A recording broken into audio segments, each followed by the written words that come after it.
What's going on, guys? Welcome to Own the Chaos.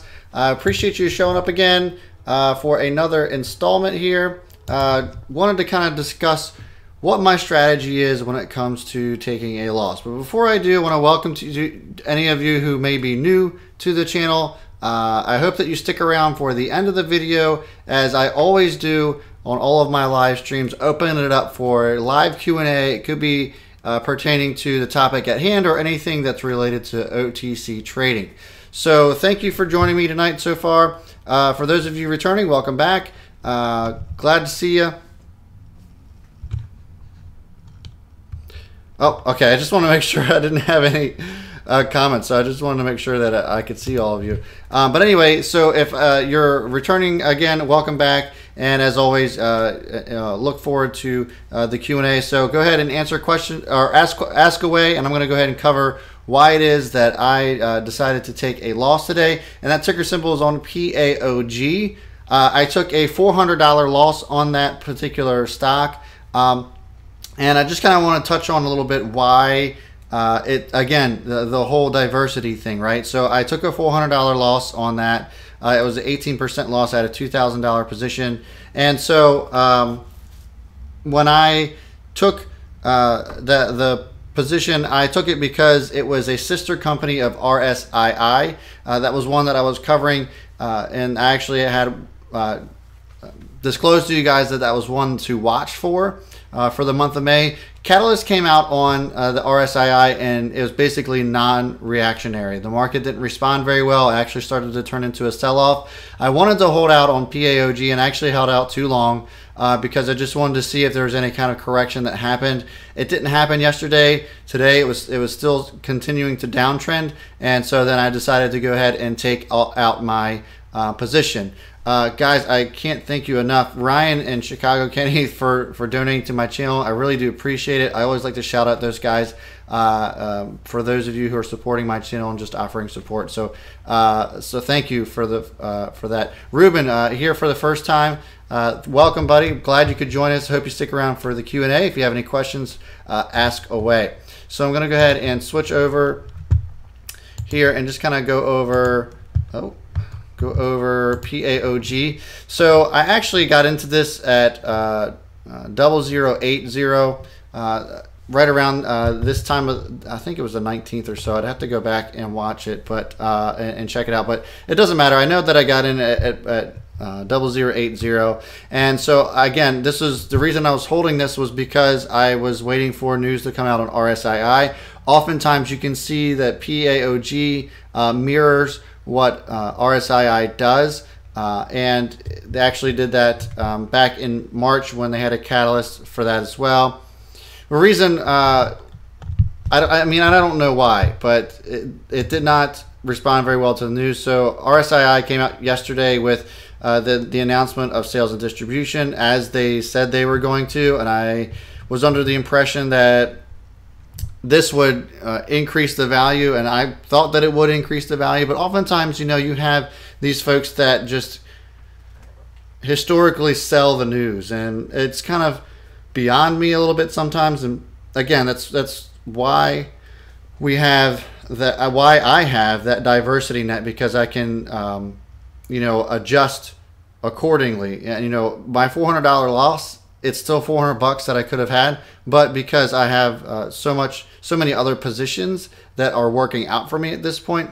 A case in point, MCGI, as another stock that I told you guys was to watch for this month, and it closed almost at 0013. I've gotten into that at 005, and so that one is really working out for me. I'm up over $1,300 on that again, and so that loss doesn't mean a whole lot. It would be nice if I could have at least broken even, but you know, I saw the downtrend here. I saw that it was breaking previous resistance or supports, and I didn't want to you know, just hang around. Not on this downtrend, and not if there wasn't going to be any other major catalysts coming. Now, this could shock me, and you know, it could really do something. But if you go to look here at PAOG. Again, if you guys are visiting for the first time, this is otcmarkets.com. It's a website where you go to find the profile of any over-the-counter stock that gets sold.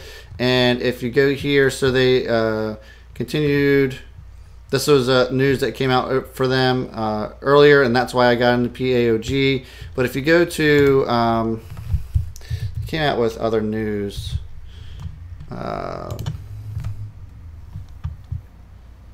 I can show you real quick. They came out with news basically saying that they were going to be selling the same products that RSII was selling. So if we can go to PAOG.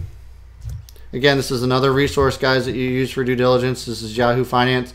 Usually has all the stocks that you need all the stocks you need for over the counter.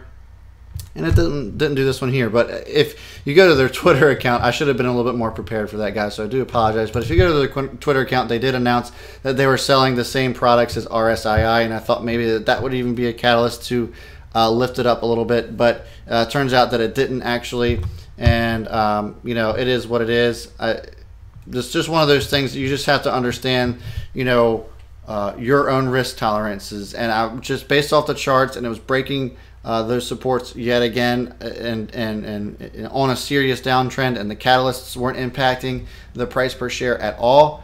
For me, it was one of those no-brainers where it was like, you know what, I don't see this going anywhere. I'm going to cut my losses here and use the money that I have left for something else. When it's downtrending like that, and it's starting to lose interest, and no matter what catalyst seems to come out, it doesn't seem to impact the price per share. That's usually a good indicator that it's time to go. It's time to roll out. We've seen that with plenty of other stocks in the OTC. You know, some of it's manipulation, some of it's just disinterest. You know, with companies being so small like they are, sometimes it's hard to really get enough people in there to buy a stock to move it. It's not like your bigger billion-dollar companies where it doesn't matter if 50 people decide to sell it or 100 people decide to sell it that have maybe large positions. It's not going to impact the stock very much. And with over-the-counter stocks, you know, if some guy's got millions and millions and millions of shares and starts dumping them all, it does impact the stock to an extent. And so that could have been what was going on. Somebody might have been just dumping and offloading a lot of their shares because they didn't see it going anywhere, and I wasn't going to hang around and wait for that either. So that's kind of, you know, and so let me see here. It looks like I got some questions. You know, that's my strategy. It's different than Ricky's. If you guys are part of the Techbuds-Solutions group and are used to following Ricky Gutierrez's strategy and his level of risk management, his is completely different. He usually only takes one position at a time. He doesn't really do the whole diversity thing like I do in over-the-counter stocks. And the reason for that being is because you know, he just has a whole different system. OTCs is a different ball game. These stocks aren't traded on the New York Stock Exchange, so they're not going to react to the Dow Jones, or they're not going to react to the NASDAQ like your typical stock would. When you see that a bunch of stocks are red, usually all of them are red. Whereas OTC, it doesn't matter. The Dow could be down 300-400 points, and the OTC is just still humming along. It just doesn't matter. And so anyway, I'm just going to go ahead and answer some questions here. Someone said, finally catching you live. J Ram, welcome, buddy. Good to see you. Definitely need to understand this topic. Yeah, so Kemi, if you have any questions about it, of course, ask. If it didn't seem clear. Ricky says less than 2%. So Andrew's asking about a stop loss. So Andrew, stop losses don't really do you any good down here. The reason is because it's so volatile that you could set a stop loss and chances are it's going to trip every time. 2% is nothing down in the OTC. Usually it's not unusual, I should say, to see 30 to 40% swings within a day. So if you keep setting your stop losses, that stop loss is going to constantly get tripped. You're going to pay way more in commissions than you probably wanted to.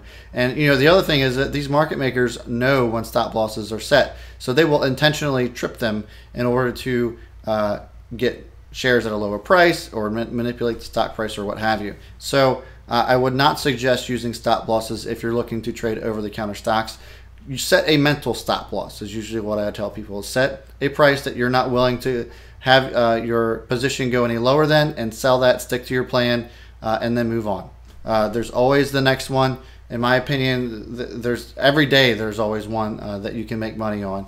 And you know, if it doesn't work out with that one, it doesn't work out with that one. I just knew where I wasn't willing to go any lower than, and I decided to just make that sale and forget about it. I'm not going to look back at PAOG. That's the thing about trading these stocks, is that you kind of have to have a cold heart, if you will, when you're trading them. Just get out of it, don't look at it again, and don't worry about what it does from that point on.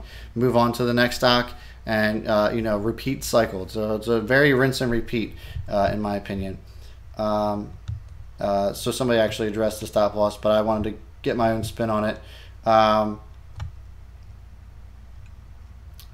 So guys, again, if you're looking at 5 to 10% potential, that's not the OTC, might not be for you. For those of you who are just joining my channel, over-the-counter stocks, they are extremely volatile. So it's nothing. I actually intentionally look for positions that I'm going to be doubling my money on, and then I sell that, my initial buy-in, and then ride free shares on that. So this is completely different than what Ricky does or what he suggests you do. There's no way that his strategy actually works in the OTC. If Ricky tried to trade in the OTC, he would fail based off of his strategy. Hands down, he would fail, and he'll be the first one to tell you about that. He'll be the first one to tell you he doesn't understand anything that I'm doing. Just because it's completely different. He's so used to doing his own style and doing what works for him, and I'm used to doing my style and doing what works for me. If I tried to trade the way that he does, I would fail too. I'll be the first one to tell you that.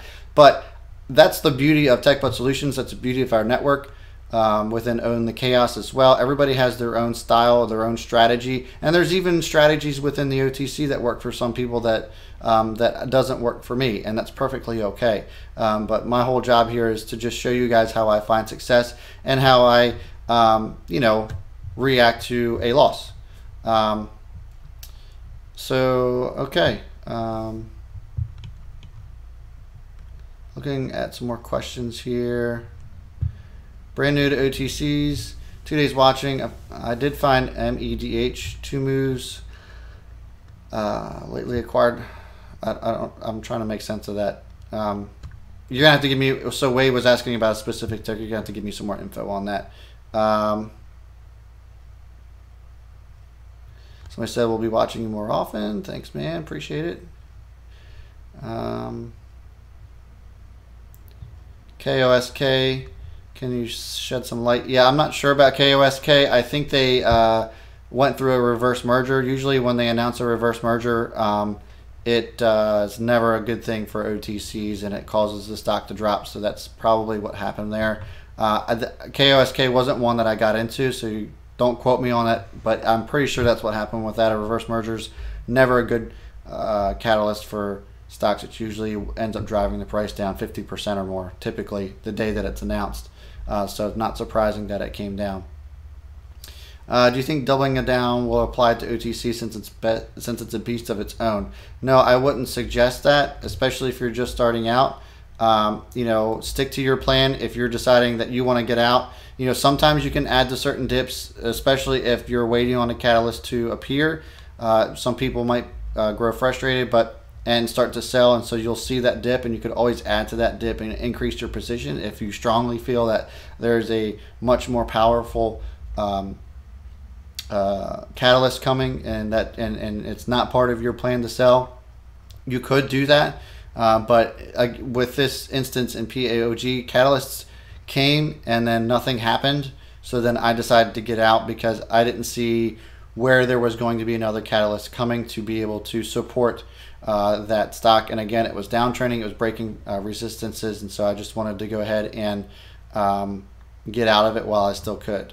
There's something to be said about there's something to be said about cutting a stock and not just continue to bag hold on to it, because if you just stick into it and you hold it forever, you know, you're going to grow frustrated and you're going to grow weary of that position, and yeah, and you're going to be sick of it. So why not just sell that position, get out while you can, and use those funds to buy something else to be able to make more money with. That's just, you know, and I can't tell you where to sell. I can't tell you, you know, where you're going to feel that, but you stick to a plan. Like if you have a plan that says, I'm not going below 20% loss. And if I decide that I'm at 20% loss and the catalysts have come and gone and, you know, nothing has affected this stock, I'm going to go ahead and sell it because I just don't want to waste any more time with it. I can move on and buy something else. I don't want to encourage you to just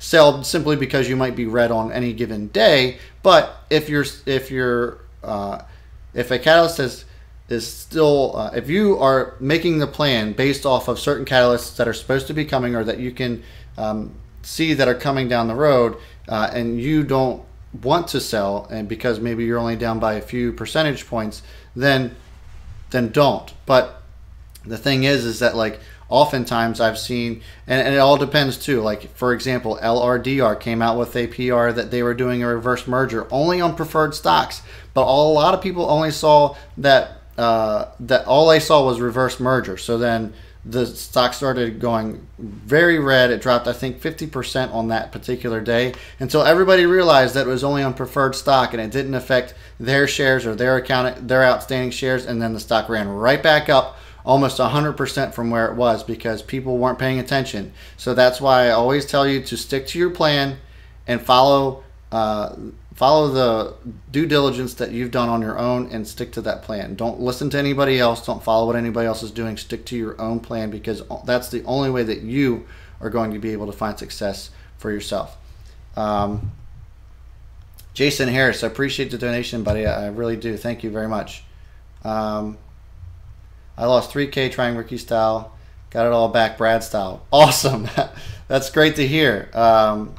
You know, and that's just it. You know, just because Ricky's style works for a lot of people, it doesn't mean it's going to work for you. Maybe mine will. So glad to see that you were able to make all of your money back. Really, really good to see. What two time frames do you recommend to trade on OTC? So I don't know. I don't know what the specifics of that question is. So you're gonna have to be a little bit more specific as far as time frames are concerned. Are you asking like how long am I holding it or what? I'm not sure. Can you explain 00 and 000? So yes, so 00, that's the price of the stock. So when I go 00, I'm trying to shorten it up instead of saying 0.0017 cents per share. I'm just trying to I'm trying to shorten that up. And so I do apologize if that may be coming off confusing for those new folks that are here. And so when I say 00 or 000, that is the price per share. So if I'm saying it's at 0007, that's 0.0007 cents per share. If I say it's at 0018, it'll be 0.0018 cents per share. So these are fractions of a percent, or these are fractions of a penny, and so that's what it is. 000 and 00 stocks. Looking through here. So Matt asks about my top 3 indicators. So I used Bollinger Bands and RSI. I also use level 2 if you want to include that as an indicator. Those are the 3 indicators I use. I have videos and tutorials on those as well. I encourage you to check them out. They're in my channel. If you check them out and you still have questions, please feel free to reach out to me through direct messaging. I'd be happy to help you out. What if it uptrends? Can we use technical analysis to understand where it's overbought and know when it should drop? It's very hard, Cami, because OTCs don't always follow hard technical analysis. Sometimes they do. I would say most of the time they do. But this, you can clearly see that there is a downtrend going on, and it's going to have to take a serious catalyst to drive that price back up to a point to where, you know, maybe you could possibly locate a bottom, you know, and that's another video that I think I probably should address with you guys, locating exactly where the bottom of a stock might be. Right now, I don't think it's it. It keeps continuing to break those supports, and so it doesn't look like it's actually found a bottom price yet. It hasn't started to channel within a certain price. It just continues to drop. It has lower lows, and I wasn't wasting my time with it anymore.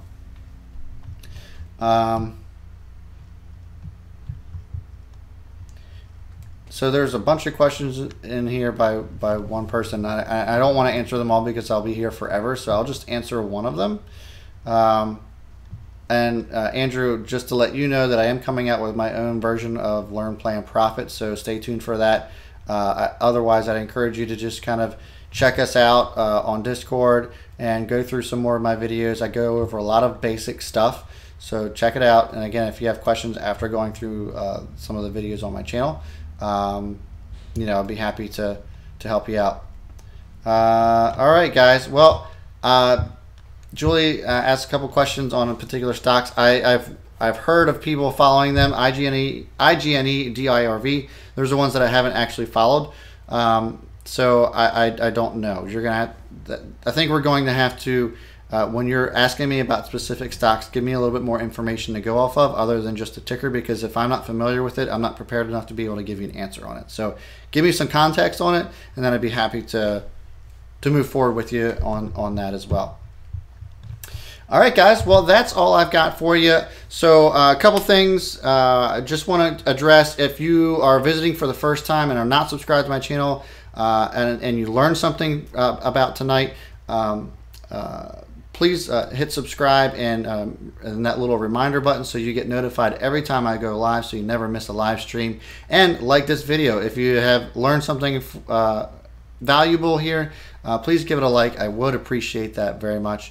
And there are links in the description. If you're not part of Techbuds-Solutions, click the Facebook link there and join 95,000 individuals who are all trying to learn how to trade and becoming very successful at it. Also, we have a Discord chat group where we all network together as like-minded individuals to learn how to trade this crazy, chaotic, over-the-counter stock world. And there's also other other links in there as well. If you want to buy a t-shirt or whatever, that is all in there too. So that is all I got for you guys tonight. Thanks for tuning in. As always, I will see you before the bell. B. Smith is out.